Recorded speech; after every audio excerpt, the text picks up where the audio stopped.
ప్రజాగ్రహం వెల్లువెత్తుతోంది. దేనికయ్యా అంటే మేక్రాన్ తీసుకుంటున్న నిర్ణయాలకి. ఆ మధ్య కాలంలో చట్టంలో మార్పుకు సంబంధించి రోడ్లెక్కి ఉద్యమించారు.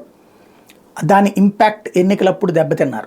అయినా సరే ఆయన గెలవగలిగారు కాబట్టి కథ నడుస్తోంది. ఇప్పుడు ఆ మేక్రాన్ ప్రజలందరి ఆలోచనలకు భిన్నమైనటువంటి నిర్ణయం తీసుకుంటున్నారు. అదేంటంటే అమెరికాను ఒక పక్కన వివేదిస్తూ నాటోకు సపరేట్ సైన్యం ఉండాలంటూ మాట్లాడుకొచ్చినటువంటి ఆయన ఇప్పుడు అమెరికా వాళ్ళ కోరిక మేరకు నాటో దళాలని లీడ్ చేసుకుంటూ తీసుకెళ్లి ఉక్రెయిన్లో పెట్టి తద్వారా రష్యాని కవ్వించడానికి సిద్ధపడుతున్నారు.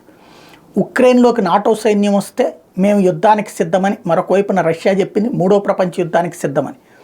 ఈ దశలో ఫ్రాన్స్లోని ప్రజలు తీవ్ర ఆగ్రహం వ్యక్తం చేస్తున్నారు, రోడ్డెక్కి ఉద్యమాలు చేస్తున్నారు. ప్యారిస్తో పాటుగా అనేక ప్రధాన పట్టణాల్లో నాటో దళాలు అక్కడికి పంపడానికి వీల్లేదు, ఫ్రాన్స్ అధ్యక్షుడు తక్షణం మనసు మార్చుకోవాలని నినదిస్తూ రోడ్డెక్కి ఉద్యమిస్తున్నారు.